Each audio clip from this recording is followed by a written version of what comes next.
Oh, we're back. We are so back. What are you drinking? I have a La Crema Sonoma Coast Pinot Noir, my favorite wine, and which is sort of a touching story. I appreciate. Are you going to say anything? Well, else? no. I was just asking some. So, Jimmy, what are you drinking over there? Basil Hayden on the rocks. Wow. Oh, man. That's a good call. Thank you. Thanks for having me. You're welcome.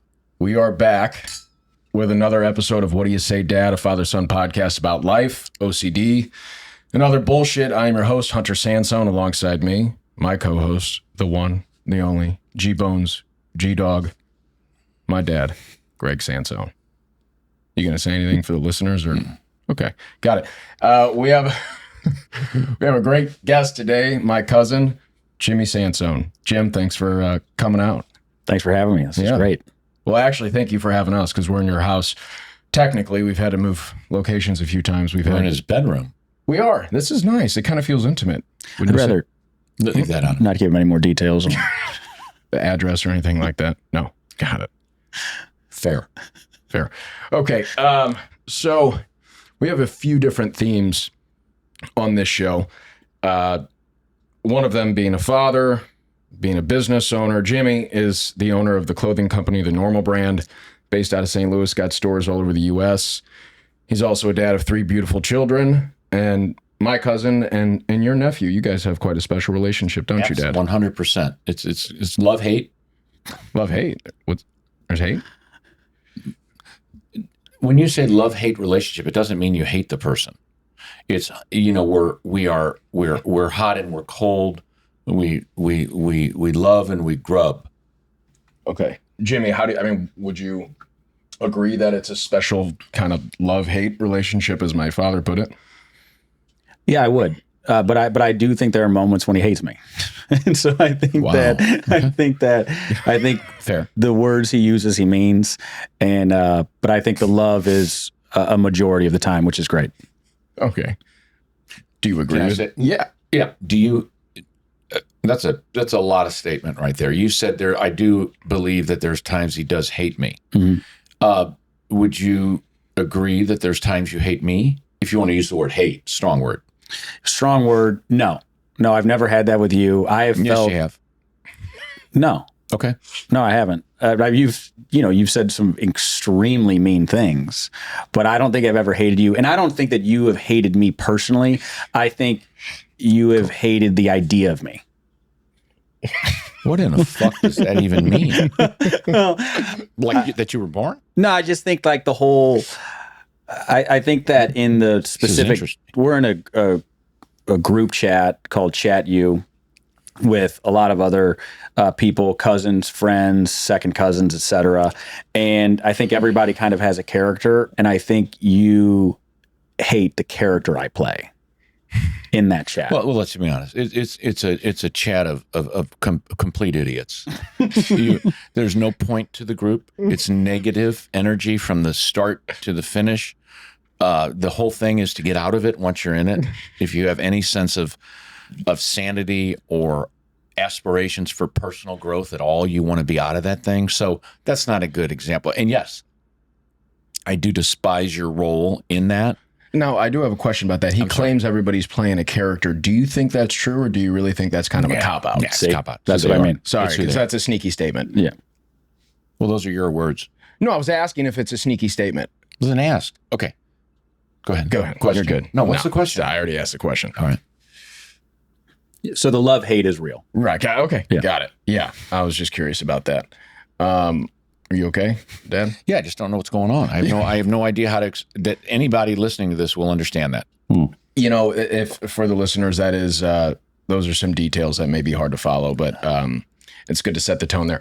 Okay. They're not details. Okay. I think we're going to move on from this section of the podcast.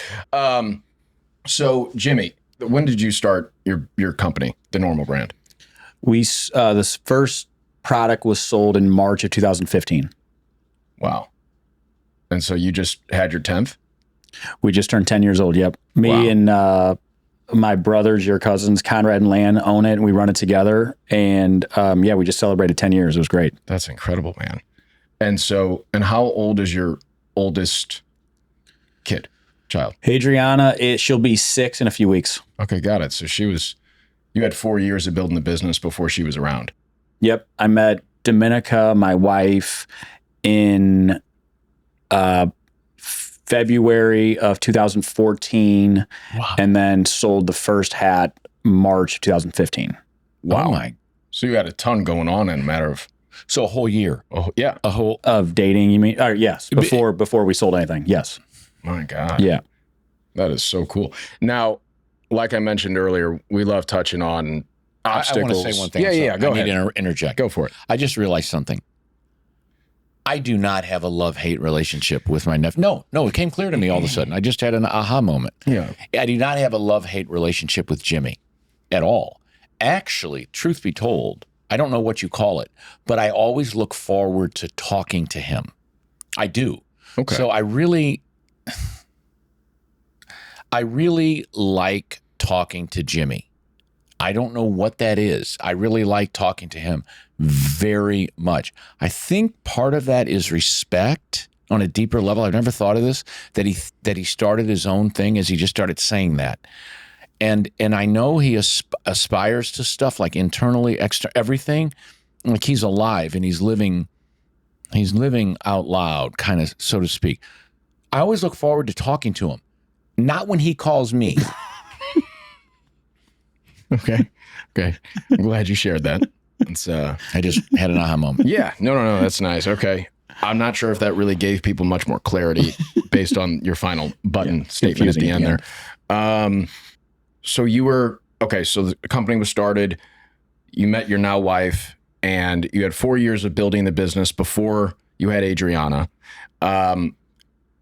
One thing we have touched on before on the show is how having a child in your life when you're in a building stage of your career and your life can really potentially change things in a massive way, as I'm sure they do for most.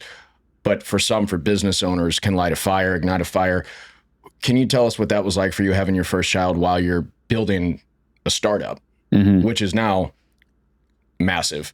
What was that like for you? I think we grew up with where we were always very competitive. So I think the idea of having a fire, I think, was we always had that of trying to grow something and really kind of try to win in whatever you're doing. Yeah. But then having a child, definitely, it's like now this is, and being married too, but then having a child, it was like, this is a lot more than just me. 100%. And so I think that what it has done is, I don't know if I could say it inspires me more, but it definitely makes the stakes a lot realer. And I would say that the commitments I make to myself now, post being married and having kids and stuff, I follow through much more than I did prior to that. I think I hold myself more accountable after having kids than I did pre. Forgive me for going deep, but it's just where my mind goes. And if you don't have an answer for it, that's fine. But do you know, how do I even ask it? Because it intrigues the hell out of me. Do you know why that is? Or is there more about that? Yeah, let me think. I definitely grew up with great parents, that I could see firsthand that they had to take care of themselves before they took care of everybody else.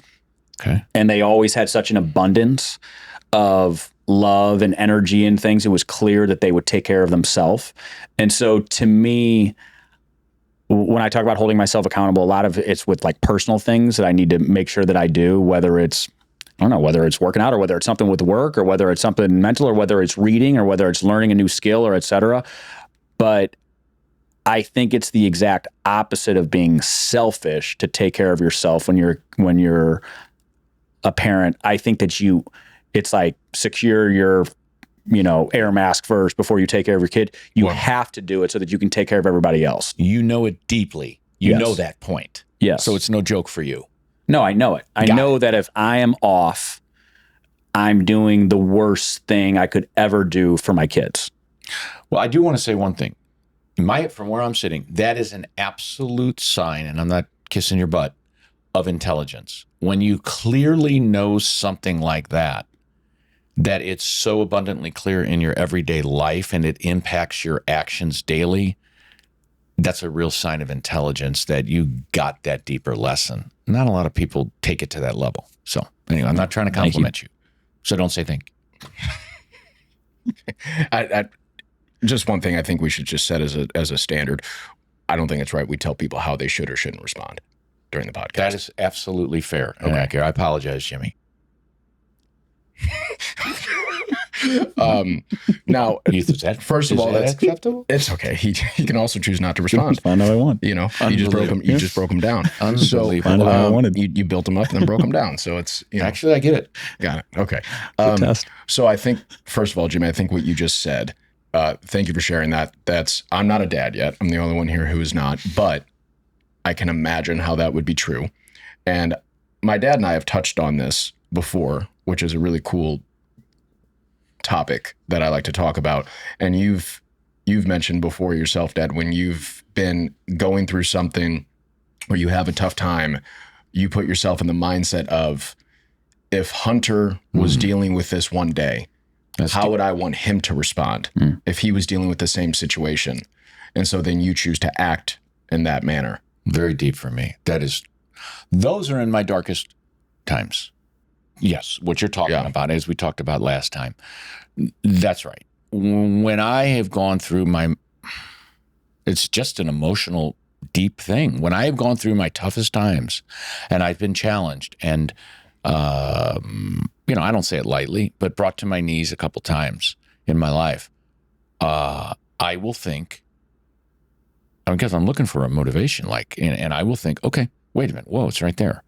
If this ever came to, because I truly believe, I know that a child will follow their parents' example 100 times more than their words. The words are empty if they're not followed up with living examples. So I do, just like that other thing, like it, I know this, that how I live is going to impact my son on a deep level when I'm not here one day. So when I think about that, I'm like, oh, okay, well, wait a minute. I don't have control. So if this ever came to my son, something like this, of this intensity, how would I want him to respond to it? That's the word, respond to it. And I'm like, I know what I would want to, then do it. Because he's going to get that lesson by me doing it, by me living it. I believe I heard this one time. Our children know us better than we know them. It's a really deep statement. I mean, sure, it could be debated, but you can't BS your kids. They know who you are no matter what you say. That goes very deep for me. And thank God for that, because it's pulled me out of a lot of dark times. Yeah, you have the thought of you. Yeah. It's really powerful. No, that is. And probably the idea that they see more than you think. They see more than you think. Take in, they absorb. Intuitive connection. They absorb more than you think. Absolutely. And I don't know that we think about that a lot as parents. We think I talked to him about that. I taught you that. How did you teach him? Did you teach him with your words, him or her, with your words, or with your example of how you live? I got crushed the other day. I told, we're big on no screens for the kids. And, I love that. Say it again. No screens, iPads or phones or anything like that. God, I love that so much. Wow. Wish I hadn't done that. So I said something to Adriana, something about, don't touch that phone, or, it was Domenica's phone or something. I said, don't touch that phone. Don't be on it. And she goes, you're always on yours. And I was like,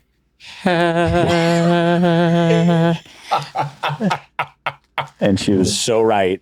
And I was just completely called out. And so I got the brick, which is like this thing that basically locks you out of your phone, like you're a heroin addict, which I am with the phone. And so I bricked it up and put the phone to the side, and I was off it for in front of her. No, I was that. I was really no. It was. You just I was staring at her. I was like, and Domenica was and I was like, she's right. And then I just went and did that on my own, so it made me a little bit better. But I could say whatever I want. She sees me on the phone. There it is. That's the point. Yeah. And I believe, to take this point just a little bit deeper, is that they see us. They see us. And you know how you get a kind of a feel when you see somebody where they think of your kid. I mean, you're God to them. Children, we are as little babies and children. I mean, it's pretty much not debated psychologically that we are God to them, for lack of a better word. We are the everything to them. And so if they're that connected and that important, all they got to do is kind of almost, not to be weird about it, but almost look at you, and they're going to get a, you know, I mean, if you're a jerk, or if you're an idiot, or if you're a lazy bum, you're not going to bullshit them. Right. It's just not going to happen. Yeah. I don't know how to put it into words, but I know it's true. Yeah. I know you get me, and you have gotten me from a very young age, no matter what I've said. That's my whole point. And I turn that around to motivate me. Right. In my darkest times. And honestly, I feel like the greatest gift, truly, the greatest gift you can give your child, the greatest gift that you've given me is... Don't start getting me emotional. No. I'm just touching on a small point, is that example that you've set. And I don't know if I can put it into words correctly, but it's a feeling from a very young age of safety. And what I mean by that is, I remember, as you touched on, saying God, another word that comes to my head is superhero. And I remember as a little kid, with anything going on, may I be out in public at a baseball game and there's thousands of people swarming around, I always remember, or even a family event where I was always, nervous and intimidated with our massive family. Just as a little guy, 3, 4, 5, 6 years old, I have vague memories of always latching on to you or mom's legs. And it was such a place of safety for me. And we could have been in the middle of the Atlantic Ocean with sharks swimming around. I felt so safe. I felt so protected because of the example that you guys set for me at such a young age. I was like, oh, they're superheroes. Nobody can touch me. It doesn't matter where I am. I actually felt safe as long as I was close to you guys physically and grabbing you guys. And I feel like that comes down to the simple fact of how you present yourself to the world, how you present yourself to others, and how you present yourself to your kids. And I feel like that's the greatest gift that you've given me, or that anyone can give their kids, is how you live and the example you set for them, because you are their superhero. And then they will go on living the rest of their lives with that, knowing that they had a parent that protected them and kept them safe. And then they go out into the world feeling that much more confident, that much more safe, that much more ready to attack whatever they need to attack. And I just feel like it's a trickle-down effect for generations and generations and generations. Yeah. And so I feel like that is the greatest gift you can give your child. That feeling of safety, that feeling of protection, that idea that you are, obviously we're all human, we're not untouchable, right. But at a young age, setting that example to them. I mean, I truly felt you were a superhero, and you are a fucking superhero. But I felt it. I'm like, my God, nobody can touch me, because that's my dad. Wow. Wow. So... Holy mackerel, truly no better compliment than that. What I can say to that is that part of what I can say to it, only partly, because I'm not in touch with all of it. It's powerful. But that I know you can relate to this. Your dad can relate to this. The love you have for I'll talk about you. The love I have for you and have had for you is so strong, right? It's so strong. You feel that I do feel that nothing's going to become bad to you. Fuck, I can't even talk about it. Sorry, I didn't mean to hit it. But that nothing bad is going to come to you, because I know I'm not going to let it happen. Well, that's the feeling. That's exactly what. That's how it comes from there, because you just love so much. It's another one of those moments of knowing, like you guys have both touched on. That's right, man. And there's no way. There's no way. And so you pick that up. And that's a beautiful thing. Okay. You're still crying. No, it's true. It's very true. You all right? Okay, yeah. Okay, so let me say this. Hunter, you, I know, have a very, and I don't even know if you guys talk about it, but I know you have a very special connection to Jimmy. Mm-hmm. I know you do. I know that you light up to me when you're talking about him. Yes. You light up. I do. Tell me about that. Well, I think. Tell us about that. Yeah, no, I mean, I think it's a very, I'm very fortunate to have that with our family, but specifically with a few individuals. And Jimmy is one of them. One, because Jim, I think you have this innate ability, this almost unconscious ability to bring people to their knees from laughter. And that's true. That's really true. This, I've never seen anything like it. It comes across so effortless. It's this combination of dry humor, sometimes insulting. Yeah, he's a dick. Yeah, no, he's just. I mean, he's not faking that. No, he is a dick. Complete fucking asshole. No, but like in a good way, you know? Yeah, absolutely. Yeah. And no. All jokes aside, he is a dick. Yeah, Hunter. no, I don't have to go that far with it. You make me laugh, and it's always a good time with Jimmy. It's always positive energy. There's, in my opinion, two types of people: people that feed you energy wise, and people that drain you energy wise. Jimmy is one of those people that feeds you 100%. energy. I feel Joe is a drain. Okay, so for the listeners who don't know, we're not going to go too deep into this, but Joe is a good friend of the family. That's right. He's a friend. Oh my God. Yeah, he's a really good friend of the family, and they have a unique relationship. Joe and my dad and Jimmy. And, Doesn't matter. Yeah, just I don't know why you had to go there. No. Joe, if you're listening, I'm sorry about that. No, Joe, I love you. Are you kidding? I don't think I said one thing negative. No, we haven't. Moving on, Jim, with my buddy. Now, Dad, I this is a serious question because we've talked about. It's not a serious question. I haven't even said what I've got to ask. I know, but it's not going to be serious. Go ahead. Before this, we've talked about the guests we want to have on the show, and Jimmy was one we mentioned top of the list from the beginning.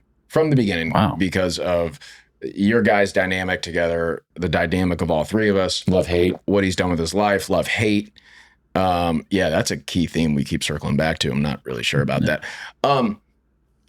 I know you've mentioned to me, not to sell you out, Dad, but you had said that you feel Jimmy isn't going. Wait a minute. No. You have said that you felt Jimmy isn't going to want to go deep. And I've got to say, I feel like Jimmy's done a pretty solid job at going deep here, sharing some things.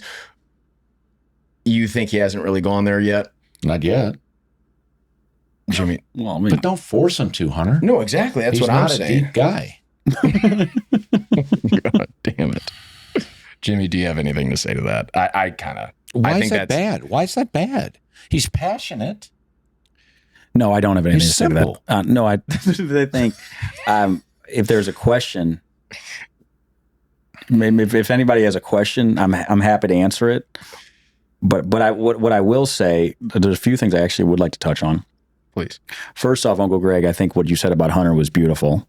And I think what you said about knowing about yourself because of having Hunter was very powerful. And I think that the audience, when they see that, will really react to that powerfully because it was beautiful. And Hunter, what you said about your dad was very real and also beautiful. And I don't think there's a lot of podcasts like this. And I think this is going to do very well. Thank you. And H growing up around me and my siblings was like having another brother in the house. And so I can understand so of course we've always been close. And the one thing I don't know if I agree with is when he said he was 3 or 4 or 5 and intimidated in this big family, because my memories is that he would walk up to unsuspecting older cousins or uncles with pointy-toed boots and kick them directly between their legs or in the ribs, which would actually be a tougher shot, and no questions asked. And if you had a problem with it, you had to deal with Uncle Greg. So there was never a problem with it, and he would just leave a bunch of crippled guys in his path. And so he had a period of time. There was a period of time when he did that. He would kick people straight in the balls, right, or the shins. I don't know about the ribs. I think that's, no, the ribs. Absolutely. How does one reach the ribs? I was on the ground one time. I was on my back. Got it. Yeah, I was on my back, and he just kicked me directly in the ribs. No, I was just wrestling relaxing. or something. No, I was watching a movie. I had a pillow under my head on the ground, and I got kicked in the ribs. This one. I about passed out. Yeah. Still remembers the rib. Wow. He remembers the rib. Yeah. So if he was 5, so that was 26 years ago. You remember the exact rib? Oh, absolutely. Wow. Yeah, 100%.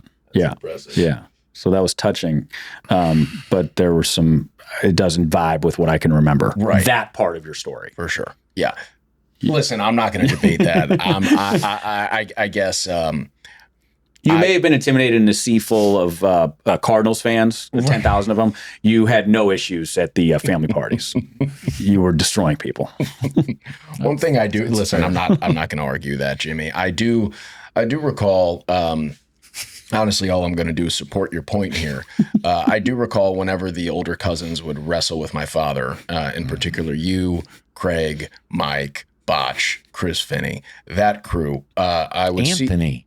He was so young and beyond his years with being able to beat on people. Yeah. Anthony was another one that would wrestle me. He had no right in wrestling me. He was so young. Right. Go ahead. Yeah, no, they would all attack you. But I do remember having a deep anger towards anyone that would touch my father. No, you're very protective. Yes. Even though he was usually throwing you guys through destroying us. The windows. Like ragdolls. But if you guys touched him at all, yeah, I would start unloading heel strikes. Correct. And there's nothing we can do. Jimmy, that's a great point.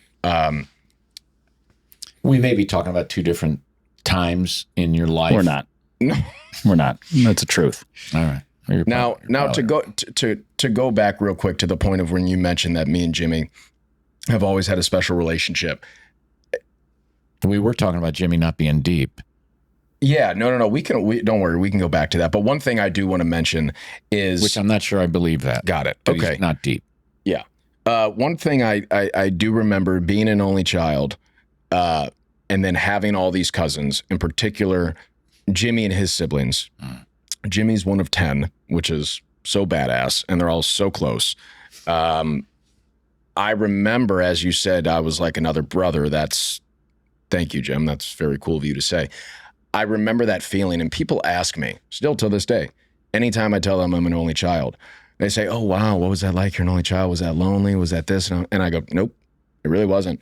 And they're like, why? And I go, well, number one, I had a farm with over 125 animals. 150 animals? Okay. Yes. 150 animals. So I was Dr. Doolittle on the weekends.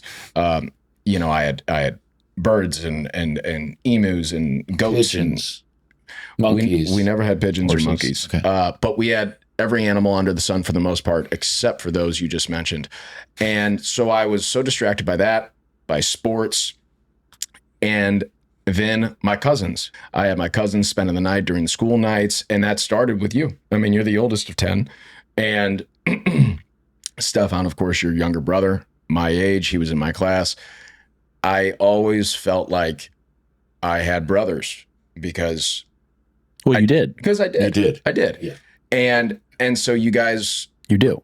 Yeah, I do. And I was seeing you guys every day of the week, 5 days a week. We were all playing sports together. We were down in your parents' sport court down in the basement playing hockey or whatever it was. And I do have memories of you, Jimmy, and 90% of them were positive. But I do remember some abusive memories, physical. And I feel like that may have benefited us in some ways, developing a tough competitive edge. You disagree with that, Dad? You don't think they were positive influences?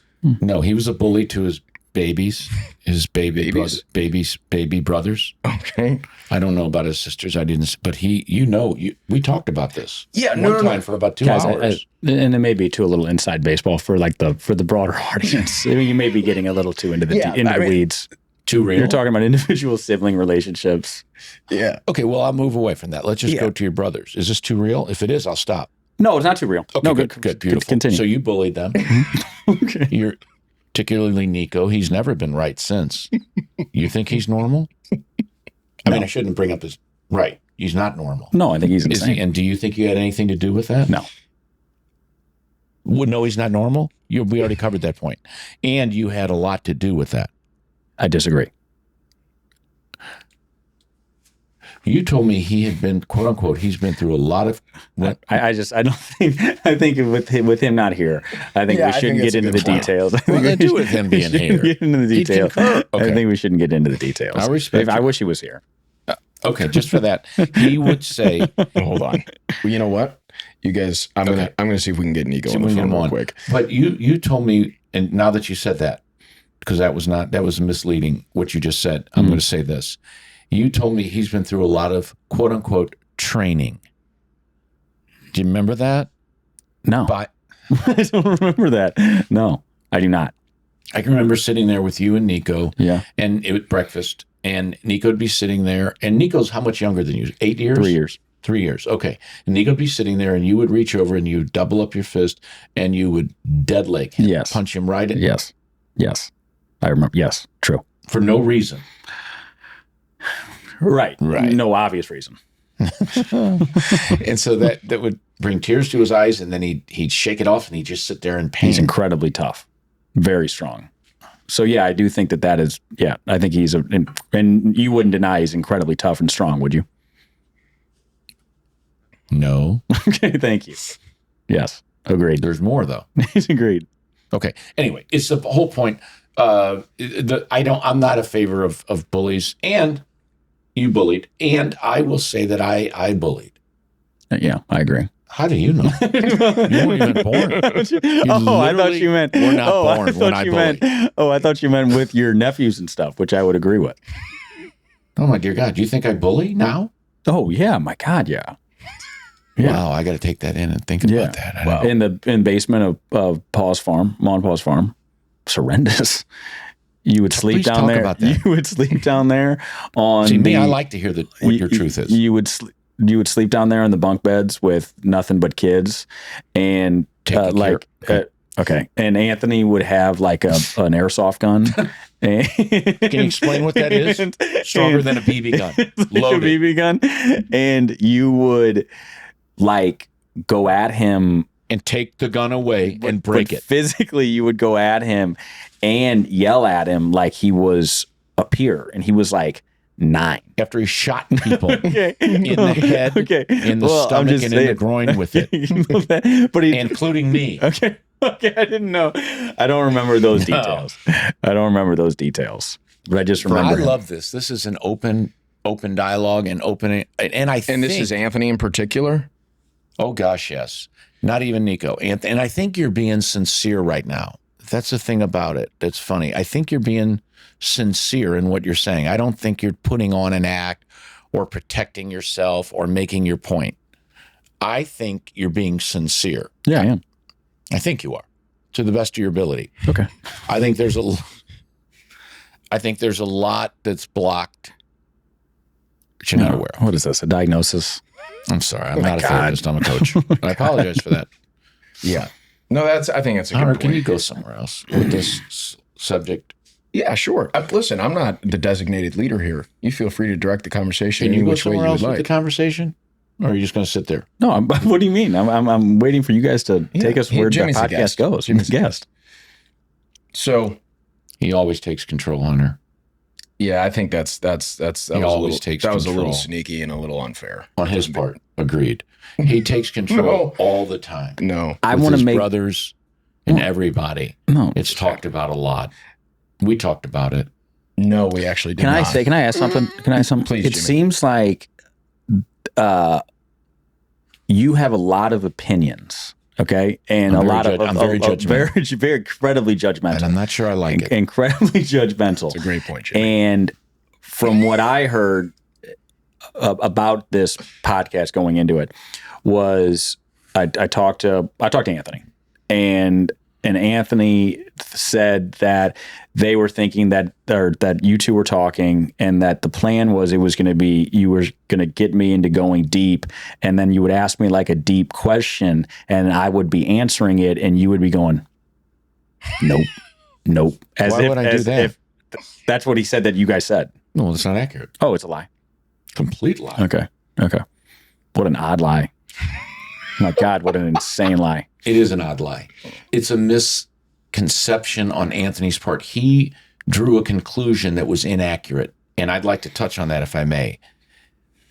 It may have been brought up that this is a deep podcast, okay? And we would try to go deep with you, and then you would try to answer it as if you're deep when you're not. And then I would do that. Not that I was saying you were lying, but it's not deep. Okay. Big okay, difference. got it. What an oxymoron that an insanely judgmental guy is going to try to have a very deep podcast. It's just normally those things don't line up. Normally, if you're going to have very deep conversations, you have a very safe place. Yeah, no, this is not bad. Clearly. Well, it is. It is. Yeah, you're man, right. I gotta admit, It is. It is. Okay. You know what? I think I'm going to steer it from here. Let me state this by saying to any and all of our listeners, we really want this to be a safe place for our guests, and I think it's important to note that Jimmy is family. But he will be called out. Right. Yeah, no, so we're all about the authenticity. He's going to be called out.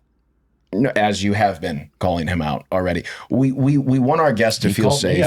This is a safe place.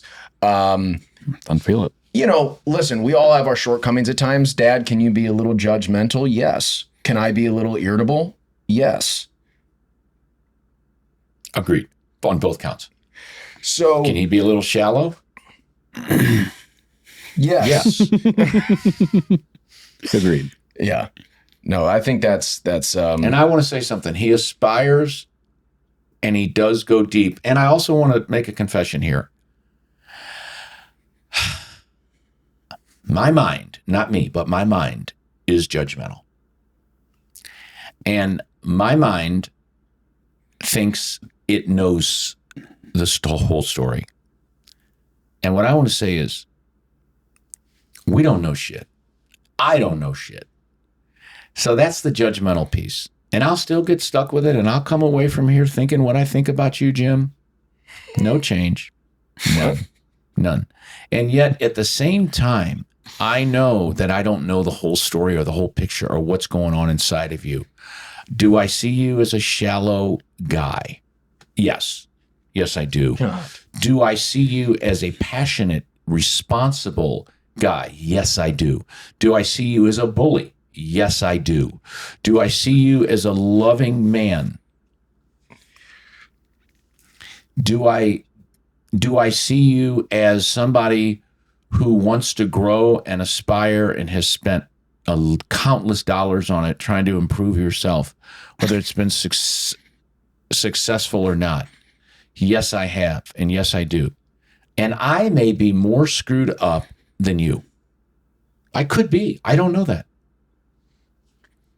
Well, I was very honest, and I think that's a good time ridiculous. Just a completely ridiculous monologue. Totally insane. The opposite of safe. Well, listen, I feel judgmental as it gets. I hope we move on to actual questions. Yeah, no, listen, we will move on. What his mind thinks. I think we've all had some comments here, but I think this is a good point. We actually have a caller. Oh. We have a caller right now, Anthony. Anthony. Hey, so you're live on What Do You Say, Dad, a father-son podcast about life, OCD, and other bullshit. I'm your cousin, Hunter Sansone, alongside me, my dad, Greg Sansone, and your brother, Jimmy Sansone. Welcome to the show. Yeah. Thanks, guys. Yeah, so we had a little bit of a difference of opinion here. As we were told that you kind of gave Jimmy an idea of what to expect on the show. Would you mind sharing what you told Jimmy to prepare himself for? Please. God, I don't even remember. Wow, isn't that a shame? So we never happened. We were told that you told Jimmy to expect us asking him to go deep, and then once he goes deep, my dad would shut him down. Is that fair to say? No, I never told him that. So Jimmy, Jimmy, you've been called out. Do you have a response to that? That's a complete lie. Anthony, you told me that. Jimmy, that's a complete lie. That's not what I told you. Anthony, did you tell me that they would ask? I told you that they're going to go, that they want to go deep, and that they know that you're not a very deep guy and you like to keep things surface level, and that you likely will not go deep. But I never said that once He's you go good. deep, This kid got smarter. That's good. He's manipulative. Anthony, did you say, because this is expertly done and I'm proud. This is a great job by you. But did you say they were going to ask me a deep question, and then no matter what my answer was, Uncle Gregg was going to be shaking his head no as I answered? Nope. Okay, he's a liar. Hang up on him. Hang up on him. He's a liar. He's a liar. He's a liar. Anthony, he's a liar. so much. Thank Why you are you hanging up on him? He's a liar. Are you going to be bullied by he's Jimmy? He's a Hang up liar, on and Anthony? Hunter knows he's a liar. Thank you, Anthony. Anthony, Thanks he's for a calling liar. in. Thank you, Anthony, He's a for liar. being honest. Thanks for calling in. Thank you. Bye-bye. He's a liar. I You swear to control God. my own I son. swear to God. Listen, Hunter heard him the laugh. proof is in the pudding, Jimmy. Okay. All right. Fine. Then why'd you hang up so quick? Okay. Okay. Listen, there was a lot of feedback on the call. I don't want to distract the It wasn't listeners. because you doubted Anthony. No. Jimmy, what Anthony said is what Anthony said. Fine. Understood. All right. Let's move on. I would too. Agree to disagree. Moving on. Yeah. I did not expect that. Yeah. So, Jimmy, let me ask you this. How would you, as simply as you can, doesn't have to be one word, say it however you would like. How would you describe your relationship with my dad, your Uncle Gregg? I love talking to Uncle Gregg. I love it. I find that when I talk to him, I can be extremely honest. Thank you. He's extremely particular about the flow of a conversation, whose time it is to speak and when. How so in particular? If he asks you a question and if you like immediately answer, he'll say, "I'm not finished yet with the question," even though it was the end of the interrogatory. Like, it was clearly his voice raised. It was obviously, but anyways, he likes the rhythm, the way he likes it. He's past our just conversations. Uncle Gregg has always been a great uncle. He's always been a bright light within the family. He's always brought a lot of great energy and fun. He's always someone, I think a good way to put Uncle Gregg, he's always someone that you want to introduce to somebody because he's so unique and has a very disarming personality. He's fun, funny, hardworking. And I love the stories that I've heard about him with business. The one specifically, there's a few with And some. go careful on these because they can be misinterpreted. So Okay, all right. Well, I just like the way you think creatively, and I think that you think about problems in a creative way.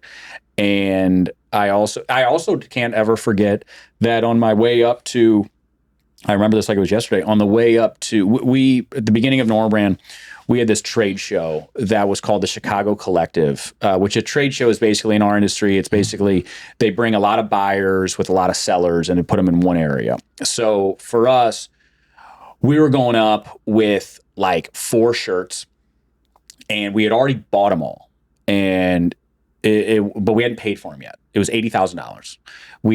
Because there was a minimum order quantity. So we had to spend $80,000, and we went to this, and we didn't know how to sell them. Like, we just didn't know how to sell them.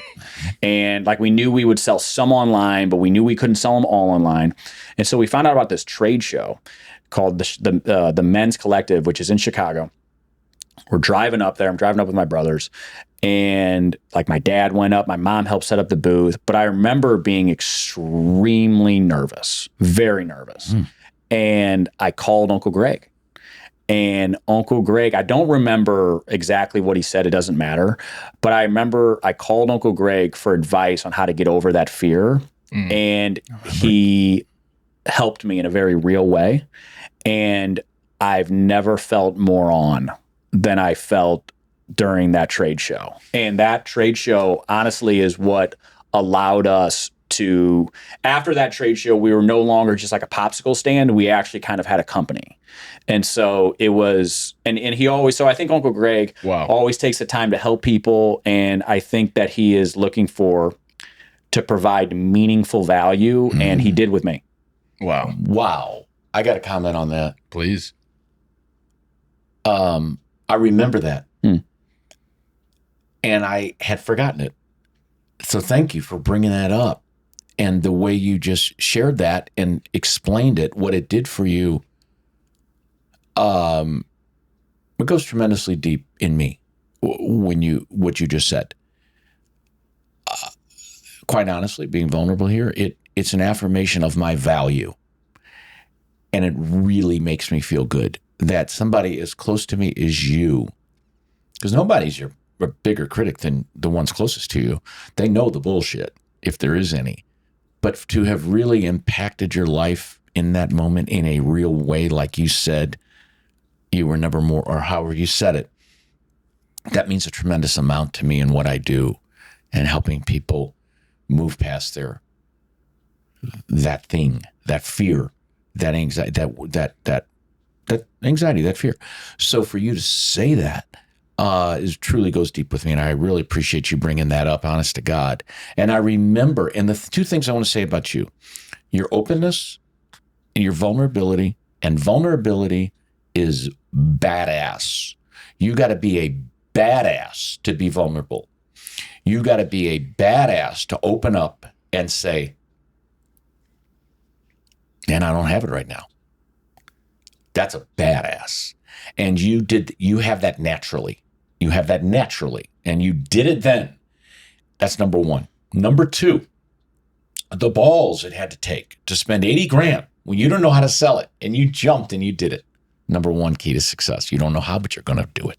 Even when you're scared, you don't know how, but you're going to find somebody to help you to get past it, and you did it all. Number three, there's no faster study, nobody who picks it up quicker, maybe than your other brothers and my son, than you.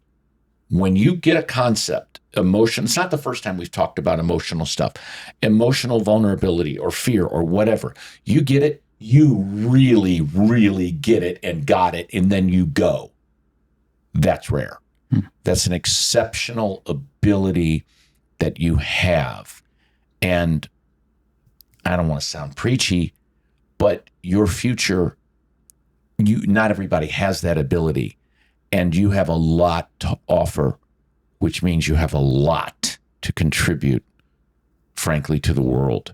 You have a lot. You truly are very, very talented in many respects as a human being. There's a lot available to you that not everybody has. You got a lot.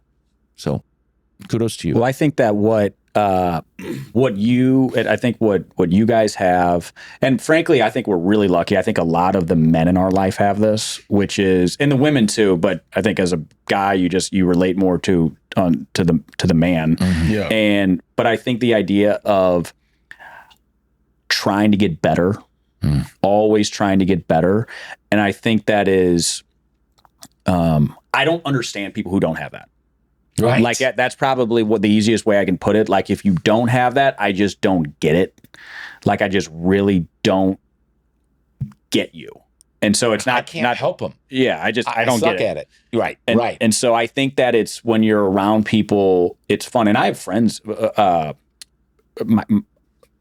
My close group of friends have this. My cousins, my uncles, my dad. Being around people like that who constantly want to get better, I think that is a great blessing, and that's a great gift. And I think that is learned, but you also just have to do it.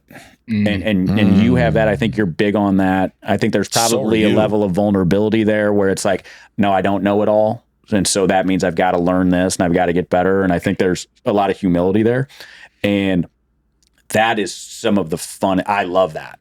I know you do. You dig it. Yeah, I love that. You dig it. And that vulnerability and humility with admitting that you don't know something, I think is one of the biggest keys to success, because when you admit that you don't have the answer, you then can go fucking find it. Yeah. As opposed to trying to fake it, and you have ego getting in the way, and you're all caught up in this, and you got to act like you know what you're doing, and you're just all fucked up and muddy and lost. If you can just say, hey, I don't have the answer right now. I don't know the answer, but I will get it. I'm not sure how, but I will find a way. And I feel like that lesson, going back to examples that our parents set for us, is learned through watching those who are our biggest superheroes. And so for me, that's always been something. That's how I've chosen my life. I mean, the career I'm in, the things I do, this podcast. No, I've never done a podcast. No, I've never done these things, but I'm going to figure it out, and we will figure it out, and we will find a way. Yeah. And I feel like that isn't instilled in everyone. And that's not me tooting my own horn. If anything, that's me praising the example that my dad and my mom and even my uncles and our pa have set for us. Well, I think humility nailed it. I think you did, and both you is like such an important trait. And we don't have, like, my two brothers who own the Nora brand, like, we don't have many original ideas. We steal as many as we can. And this book that we love, this author, Patrick Lencioni. He writes a bunch of books, 5 Dysfunctions of a Team, The Ideal Team Player. But he talks about the 3 most important qualities of a team member are humble, hungry, and smart. And so we literally take his, we take his interview questions, and that is anybody who is interviewing anybody at the Nora brand, like, we go through those questions. So we didn't even come up with our own interview questions. But what he does is this great way of getting to, is this person who is interviewing for a role on your team, is this person humble? And that's the first thing we talk about. Does this person have humility? Because when we hindsight hires that haven't worked, it is almost, I would say 90% certainty, we missed ego. Wow. The ego was the issue.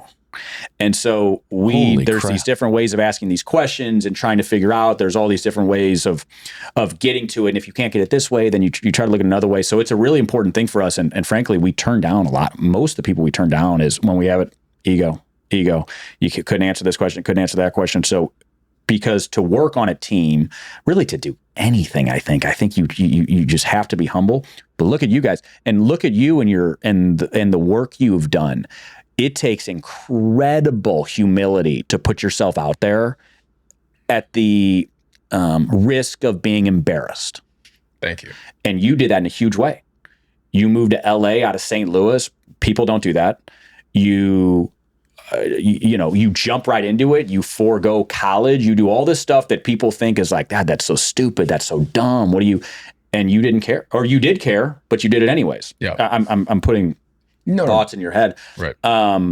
But I think that shows huge humility. I think starting a podcast from scratch shows great humility, and a father and son doing it together, I think, shows great humility. So those are, I even think, I don't know, but there's tons of Paul learning how to golf, in his, or in his, like, all these different things, these great men in our lives, these great people in our lives. I think that humility has been a big part of success. You just brought up Paul, and we talk about that all the time. All of us usually talk about that a lot, but this is just coming out of me. One thing that man was, among other things, was humble, hungry, and smart. Tell me the smart part. The smart, the way this author, Patrick Lencioni, defines it is probably how you would think of Paul, which is emotional intelligence. So it's not really an academic thing at all. It's knowing how to deal with people. It's, when you sit at a meeting, are you on your phone, or things like that, like where do you have emotional IQ and deal with people? It's, when you sit in a waiting room, do you say hello to the secretary or whomever it is? Like, there's things like that. And so he has a list of ways to get at that as well. That's an interesting one, isn't it? Yeah. It's a little bit tougher. A little tougher. Yeah. A little tougher. You were going to tell me earlier about a book. Oh, yeah. Remember that? Yeah. Can you tell me that? For me, that you thought, have I ever heard of? Yeah, I'm reading this, or I just finished it, called Love Yourself Like Your Life Depends on It. Yes, I love that title. Yeah, I liked it. It was good. It's I think that you guys have the same thing where you want to get better in different things. And so what happens with me is I get on a kick on something. And so like I'll go for a few months without reading. And then in 2 weeks, I'll read like 4 books. And so that's what happened recently. So I went, Obstacles the Way. I went Marcus Aurelius Meditations. I went this Michael Singer book. And then this last one, this Love Yourself Like Your Life Depends on It. But I really like it where it's basically is that basically your perception of the world is influenced by how you talk to yourself.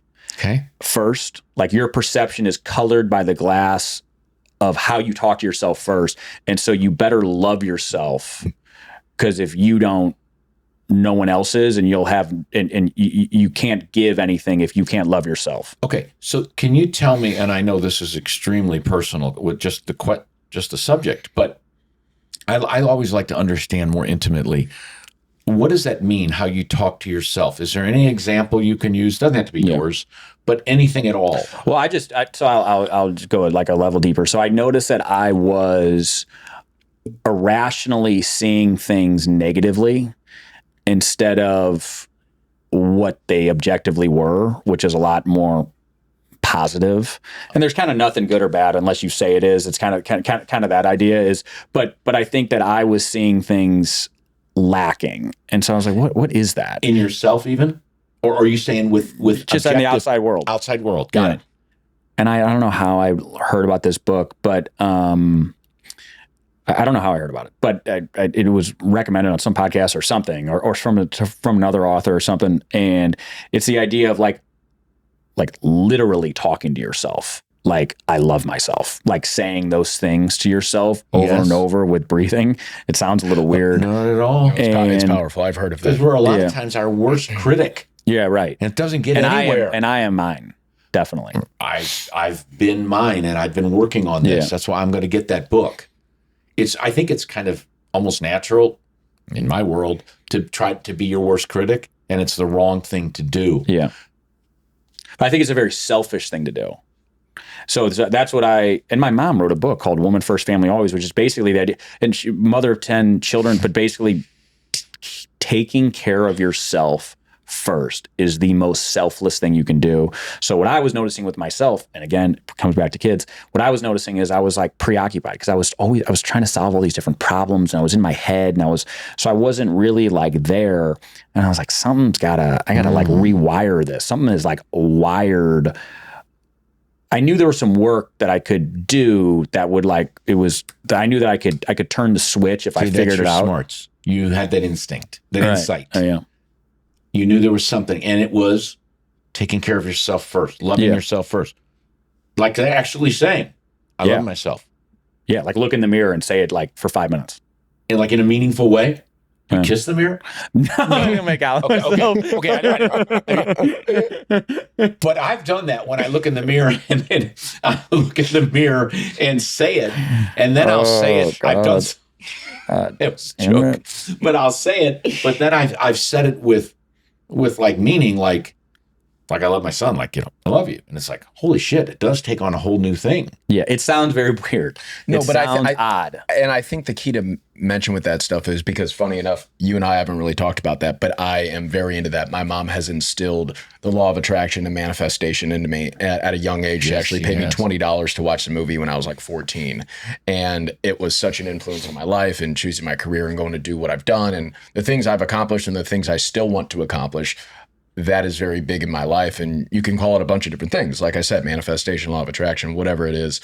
And one of the key things I want to mention for our listeners, yes, it sounds bizarre, but I think you should know it's going to feel awkward at first. It's not like, oh, this is great and I'm just like this powerful manifester. No, it's going to feel weird. It's going to feel awkward because it's something that your mind, your body isn't used to, but you do it repetitively, even when you don't believe yourself. And eventually you start to believe yourself. And I've done this before with my career, the things I want to accomplish as an actor, writer, director, producer, all the above. I've made vision boards. I've done it all. And it can easily be made or poked fun at. But at the end of the day, it's what works for you. and fuck anybody else that judges it. At the end of the day, they are just insecure and too scared to do it themselves. So you find what works for you. And I think that right there, with accomplishing things in life and just working on yourself internally, which is where that really came from. And you start to believe it. You start to believe it about yourself. Powerful. That leads me to a point that I want to say, and everything I say, unless I'm kind of joking around, tongue-in-cheek stuff, is very, very sincere to the best of my ability that I know about myself. And this is one of those things that's very sincere. These two guys on my left and right, this is as true as and honest as I can be. I have absolutely zero doubt in my mind. Like if I was in a foxhole and I had to choose two guys, left and right, and honest to God, I haven't thought extensively about it, but I can truly say I would choose these guys if someone said, who is the most likely? There's a couple other ones, but you guys are not in second place. Who is the most likely in your foxhole with you on your team that is going to be, whatever you want to call it, it's going to be successful, that's going to be fruitful, that's going to have a successful life in whatever way that matters to them? It is Jimmy and it is Hunter. You will, if you stay with normal brand for your life, watch the fuck out. You stay with acting for your life, which I know that you will, because that's watch the fuck out. And if I'm my last dollar and I had to bet on a sure bet for what I just described, it would be you two. Your fucking futures. Zero question. Zero. I'd sleep like a fucking baby with that bet. As long as they said to me, okay, well, if they die, it doesn't count. Something you can't fucking handle. Yeah. Other than that, get the fuck out of the way. Thank you, Dad. Thank you. As honest as I can that be. That means a lot. No, it's the freaking truth about you both. And powerful, powerful people. And truthfully, not just to be agreeable, I would say the exact same about you. You'd be my number one. I know you would. Thank you. It's very simple. Thank you. It means a lot. It means a lot. I would bet against him. If I had to put money on it, can this person accomplish this thing? And my dad's the one who's up against it. Yeah, done. Here's $1 million. I'll place a bet on it right now. Well, I pay attention to all these, there's a lot of self-help or whatever you want to call it, coaches and stuff that are out there on social media or authors or whatever. And it's nice because, or YouTube or whatever it is. And it's engaging. It's interesting. I find it interesting. I think it's great. And I just don't know how Uncle Gregg would just kill all of them. Because Thank you. He talks like a real person. And I think he just pulls you out of your stuff and treats you like an adult and demands it kind of out of you. I think Uncle Gregg I think he'd be the best. That's awesome, Jimmy. Thank you, man. Goes deep again. That's awesome of you to say, Jimmy. And you know what? I will use that opportunity as a shameless plug for my dad. He is new to the social media world. Greg Sansone Coaching on Instagram. He's an incredible life coach. OCD, anxiety, depression, all the above, just wanting to improve yourself, get better at life. You've heard it here. There's countless testimonies proving it. Truly, you have a gift. I feel like some of us are fortunate in this life to have gifts, things that we are innately good at that requires very little effort on our end. And coaching and helping others is my dad's. Not to take away the fact that you do put so much effort and time and energy into improving that. But that's something that you were born with. And I've been fortunate and spoiled as your child to have that in my life. So I mean that if you do need help in just about any area of your life, you can't go wrong getting coaching from this guy. Thank you so much, Hunter. Thank you so much, Jimmy. And one thing just in in all transparency, the best of it in me has come from a tremendous amount of pain and fucked upness that I had to come out of. Well, and you know, when you do that, you just say, fuck them all. You got it. When you come back out of that basement. So I'm not some super fucking hero, but I've been tried and I found a way through, and I thank God. And I love to share it with people and help them. Because, you know, it's our one life we got to live. What the fuck, man? Come on. And we got generations to we're impacting that go on for God knows how long. It's truly a spiritual thing. It's I believe it's a God-ordained thing to give it your best, and don't let fear and all that bullshit and ego hold you back. Find a way over that stuff, and it's powerful. But there's nothing more powerful than its counterpart, which is courage. Fear is strong. Courage is stronger. Courage is fuck you. Fear wants to cripple you. Courage says, I feel crippled and I'm going anyway. That's what courage says. You meet that son of a bitch, you settle with him. You don't take him on. You settle. The one that is not afraid to be afraid, you fucking settle with him. That's it. Amen to that. Well, I think that's a beautiful place to end this episode. That was very well put, Dad. Hard to beat, hard to top. Jimmy, thank you for coming on the show, brother. Thanks for having me. And sharing what you shared. Great. Thank you. And this was fun. Yeah. Guys, thank you for listening to another episode of What Do You Say, Dad? If you guys have any comments or questions for me, Jimmy, or my dad, feel free to comment, shoot us a DM. We'll do our best to address them in future episodes. Again, thanks for tuning in, and we'll see you next week. Live large, baby.